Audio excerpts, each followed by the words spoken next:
Mi nombre es Príncipe Malik Al-Samari. Tengo 34 años. Y el 20 de octubre de 2021, el mundo esperaba que asumiera el trono de uno de los reinos más poderosos y reservados de Oriente Medio. En cambio, ese día estaba programado para ser mi último día sobre la faz de la tierra. Fui condenado a ser ejecutado públicamente, no por un crimen de Estado, no por traición política, sino por intentar destruir el libro que terminó salvando mi alma, la Santa Biblia. Nací en 1989 como el heredero indiscutible del reino de Samar, una dinastía forjada en el desierto, flotando sobre océanos de petróleo y regida por una interpretación de la ley tan estricta que hacía temblar a las naciones vecinas. Desde mi primer llanto, fui moldeado para ser un rey. No un rey cualquiera, sino la espada del Islam, el defensor de la fe. Mi vida no fue una vida normal. Fue una secuencia de excesos inimaginables y adoctrinamiento feroz. Nuestro palacio principal, el Qasr al-Dahab, se extendía sobre una superficie que empequeñecía a ciudades enteras. Mis aposentos privados eran más grandes que los hoteles de lujo de Europa, con suelos de lapislázuli importado de Afganistán y grifos por los que fluía agua purificada y, en ocasiones especiales, perfumes de oud que costaban miles de dólares la onza. Tenía una flota de 40 vehículos de alta gama, desde Rolls Royces blindados hasta superdeportivos italianos personalizados que nunca habían tocado el asfalto público. Halcones entrenados, leones como mascotas y un ejército de sirvientes que no tenían permiso para mirarme a los ojos formaban parte de mi rutina diaria, pero, al igual que la princesa de la que tal vez hayas oído hablar, debo decirte la verdad sobre el poder absoluto. Es la droga más solitaria que existe. A diferencia de otros que buscaban amor, yo buscaba dominio. Me enseñaron que la compasión era una debilidad y que la piedad era un defecto de carácter. Mi educación fue diseñada para eliminar cualquier rastro de duda. A los 15 años ya comandaba mi propia unidad de la Guardia Real. A los 20 participaba en los consejos de guerra. Mi padre, el rey Rashid, me miraba con orgullo cada vez que demostraba crueldad hacia aquellos que considerábamos infieles. El corazón de un rey debe ser de piedra, me decía mientras observábamos los ejercicios militares desde el balcón de palacio. Solo la piedra puede construir murallas que protejan la verdad. Y yo le creía.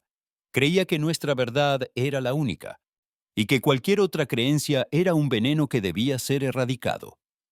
Mi odio hacia el cristianismo no era pasivo, era una obsesión activa. Veía a los cristianos como agentes de Occidente, infiltrados que venían a corromper nuestra pureza cultural y religiosa con sus libros y su falso profeta. En el verano de 2020, mi red de inteligencia interceptó un cargamento masivo en la frontera norte. Era el mayor decomiso de contrabando religioso en la historia de nuestro reino. 50.000 Biblias traducidas al árabe, camufladas dentro de cajas de suministros médicos. Cuando el general a cargo me informó, sentí una oleada de furia justiciera, pero también de triunfo. Ordené que no se destruyeran inmediatamente en la frontera. Quería hacer un ejemplo. Quería que esas Biblias fueran traídas al patio central de la ciudadela de la capital para ser quemadas en una ceremonia transmitida a todo el reino, conmigo, el príncipe heredero, encendiendo la pira. Sería mi declaración final, antes de que mi padre abdicara en mi favor. El reino de Samar nunca toleraría la cruz. Las cajas llegaron al palacio y fueron almacenadas en una bodega de alta seguridad bajo mis aposentos. Esa noche, una curiosidad oscura y arrogante se apoderó de mí. Bajé a la bodega, rodeado de mis guardias de élite, y ordené que abrieran una de las cajas. Tomé uno de los libros. Era pesado, encuadernado en cuero sintético negro, con bordes dorados. Santa Biblia decía en caligrafía árabe perfecta. Me burlé en voz alta, haciendo reír a mis guardias. Les dije que me llevaría uno a mi habitación para estudiar las mentiras del enemigo, para poder burlarme mejor de ellos en mi discurso de la quema. Subí a mi suite, cerré las puertas dobles de caoba y me senté en mi escritorio de ébano. Bajo la luz de una lámpara de cristal de Bohemia, mi intención era clara: encontrar contradicciones, buscar errores, armarme de argumentos para humillar a la fe cristiana. Abrí el libro con desdén. Mis dedos pasaron las páginas buscando algo que pudiera ridiculizar. Caí en el Evangelio de Mateo. Comencé a leer con una sonrisa cínica, esperando encontrar debilidad.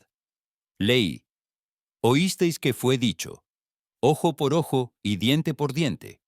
Pero yo os digo, no resistáis al que es malo. Antes, a cualquiera que te hiera en la mejilla derecha, vuélvele también la otra. Me detuve. La sonrisa se borró de mi rostro. Esto iba en contra de todo lo que me habían enseñado. En mi mundo, si alguien te golpeaba, tú le cortabas la mano. Si alguien te insultaba, tú silenciabas a su familia. ¿Qué clase de líder, qué clase de Dios diría ama a tus enemigos? Me pareció absurdo, repulsivo incluso. Pero no pude dejar de leer. Pasé las páginas, buscando más errores, pero cada frase parecía golpearme con una autoridad que no provenía de la espada, sino de algo superior. Leí sobre la mujer adúltera. En mi reino, la habríamos lapidado sin dudarlo. Habría sido un espectáculo de justicia. Pero este hombre, Jesús, dijo: El que de vosotros esté sin pecado, sea el primero en arrojar la piedra contra ella. Sentí un frío en el estómago. Pensé en mis propios pecados, en las vidas que había ordenado tomar, en la crueldad que había dispensado, en los secretos oscuros que guardaba detrás de las puertas de palacio. ¿Quién era yo para tirar la piedra? La pregunta me asaltó y me ofendió al mismo tiempo. Cerré el libro de golpe. Basura, murmuré. Pero esa noche no pude dormir. Las palabras de ese libro daban vueltas en mi cabeza como un eco incesante. Al día siguiente volví a leer, y al siguiente. Durante 3 semanas, mientras se preparaba la gran ceremonia de la quema, yo vivía una doble vida. De día, era el príncipe Malik, el terror de los infieles, supervisando la construcción de la pira gigante en la plaza. De noche, devoraba la Biblia como un hombre sediento en el desierto. Llegué al libro de los Hechos. Shokosihitaniku, sacusus a las cartas de Pablo. Vi a Saulo de Tarso, un hombre que, como yo, perseguía a los cristianos creyendo servir a Dios, y cómo fue transformado. ¿Es esto posible?, me preguntaba. ¿Puede el perseguidor convertirse en hermano? La lucha interna era violenta. Mi mente lógica, entrenada en el Islam radical, luchaba contra un corazón que, por primera vez, sentía latidos de vida real. El momento de la verdad llegó 2 días antes de la ceremonia. Estaba leyendo el Evangelio de Juan, capítulo 14. Yo soy el camino, y la verdad, y la vida. Nadie viene al Padre sino por mí. No decía que era un camino. No decía que era una verdad. Lo reclamaba todo. En ese instante, en la soledad de mi habitación blindada, caí de rodillas. No fue una decisión racional. Fue una rendición espiritual. Jesús, susurré, sintiendo que la palabra quemaba mis labios. Si eres real, si eres quien dices ser, y no el profeta menor que me enseñaron, muéstrate, porque estoy a punto de quemar tus palabras, y si no haces algo, sabré que eres mentira. No hubo truenos, no hubo luces, solo un silencio profundo y una paz que inundó la habitación, una paz que nunca había sentido en mis 34 años de vida entre lujos y violencia. Supe, en ese silencio, que él era real. Pero entonces llegó el conflicto. Hazte esta pregunta. ¿Qué harías si la verdad que acabas de descubrir te costara no solo tu trabajo o tus amigos, sino tu reino, tu herencia y tu cabeza? El día de la ceremonia llegó. 15 de septiembre de 2021. La plaza principal de la capital estaba abarrotada. Miles de personas gritaban mi nombre y cánticos religiosos. Las cámaras de televisión de todo el mundo árabe estaban transmitiendo en vivo. En el centro, una montaña de 50.000 Biblias se alzaba como un monumento al odio. Yo vestía mi túnica ceremonial blanca y dorada, con la espada de mi abuelo al cinto.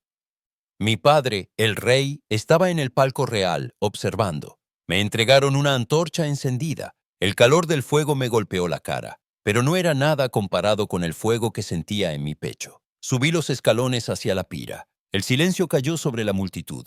Se suponía que debía dar un discurso condenando a los infieles y luego lanzar la antorcha. Me acerqué al micrófono, miré a la multitud, luego miré las Biblias. Vi una que se había deslizado cerca de mis pies. Podía leer el lomo dorado. Mi corazón latía tan fuerte que pensé que se escucharía por los altavoces. Pueblo de Samaar, comencé, mi voz retumbando en la plaza. Hoy estamos aquí para destruir estos libros. Nos han dicho que son veneno. Nos han dicho que son mentiras. Hice una pausa. El protocolo exigía que gritara maldiciones ahora, pero no pude. Mi mano, sosteniendo la antorcha, comenzó a temblar. Pero, continué, y un murmullo de confusión recorrió la plaza. Pero la verdad no teme al fuego. Si este libro es mentira, el fuego lo consumirá. Pero si hay verdad en él. Me detuve. Miré hacia el palco real. Mi padre se había puesto de pie. Su rostro era una máscara de confusión e ira creciente. El jefe de la policía religiosa, a mi lado, me susurró. Alteza, ¿qué está haciendo? Quémelas. En ese momento recordé las palabras. Todo aquel que me confiese delante de los hombres, también el Hijo del Hombre le confesará delante de los ángeles de Dios. Solté la antorcha, no sobre las Biblias, sino al suelo, sobre el concreto. La llama se apagó con un siseo patético. No puedo quemar este libro, declaré, mi voz ahora firme y clara, porque en él he encontrado al Dios vivo. Jesús no es solo un profeta, Él es el Rey de Reyes. El caos que siguió es difícil de describir. Fue como si hubiera detonado una bomba en la plaza. El silencio de shock duró un segundo, seguido por un rugido de furia. ¡Apostasía!, gritó alguien. ¡Traidor!, gritaron otros.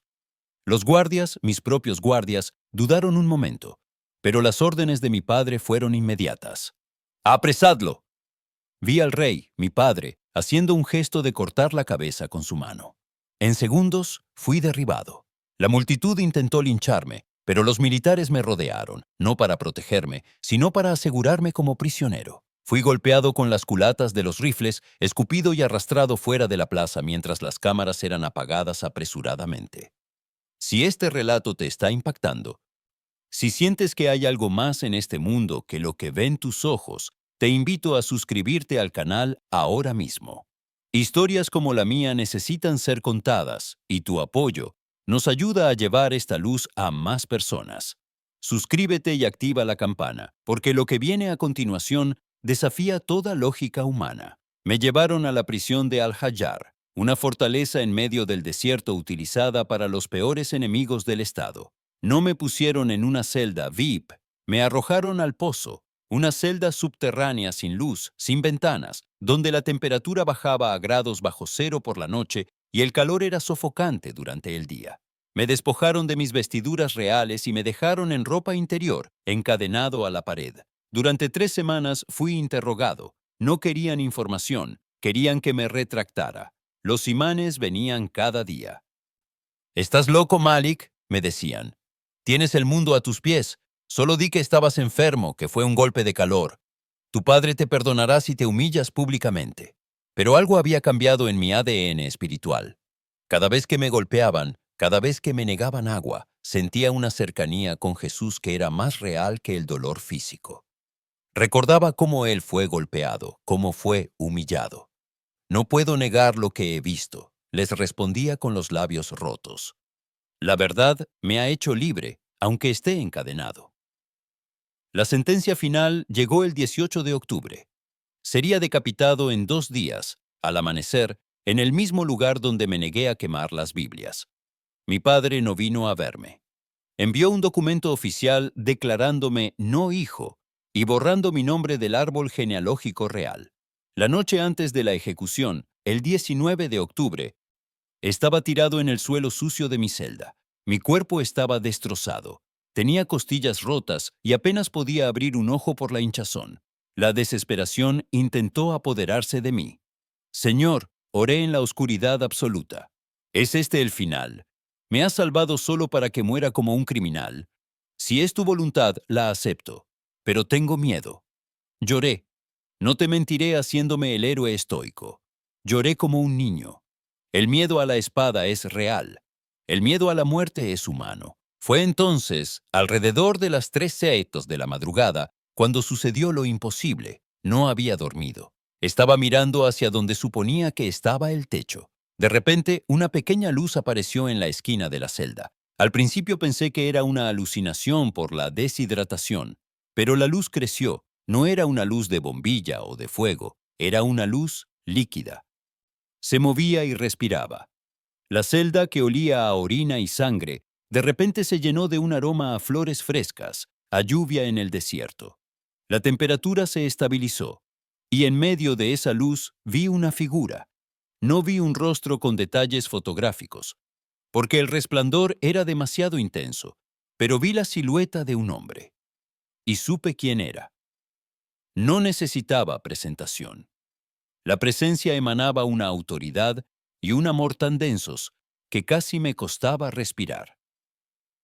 Malik, dijo una voz. No la escuché con mis oídos, sino que resonó dentro de mi pecho, vibrando en mis huesos. No temas. Tu misión no termina aquí. Intenté hablar, pero no pude. Has estado dispuesto a perder un reino terrenal por mí. Continuó la voz. Ahora verás cómo yo muevo los reinos de la tierra por ti. Levántate. Miré mis cadenas. Eran grilletes de acero reforzado, anclados al muro de piedra. En el momento en que él dijo, levántate, los grilletes no se rompieron, simplemente se abrieron. Clic, clic. Cayeron al suelo con un estruendo metálico que debió haber alertado a todo el bloque de prisiones. Me puse de pie, temblando. El dolor de mis costillas había desaparecido. La hinchazón de mi ojo se había ido. Me sentí fuerte, más fuerte que cuando entrenaba con la Guardia Real. «Camina», dijo la figura, y la luz se desvaneció lentamente, dejando un resplandor residual en mis ojos. La puerta de mi celda, una losa de acero sólido controlada electrónicamente, estaba entreabierta. Empujé, se abrió sin chirriar. Salí al pasillo. Esperaba ver guardias armados con rifles de asalto, perros, alarmas. Lo que vi me dejó helado. Los 2 guardias asignados a mi puerta estaban de pie, pero inmóviles. Sus ojos estaban abiertos, pero no parpadeaban. Estaban congelados en el tiempo. No dormidos, sino suspendidos. Pasé mi mano frente a la cara de uno de ellos. Nada, ni una reacción. Caminé por el pasillo principal. Las cámaras de seguridad estaban funcionando, las luces rojas parpadeaban, pero sabía, con una certeza sobrenatural, que nadie me estaba viendo en los monitores. Era como si fuera invisible. Llegué al patio de la prisión. Había torres de vigilancia con francotiradores. Caminé por el centro del patio, bajo la luz de los reflectores. Nadie disparó.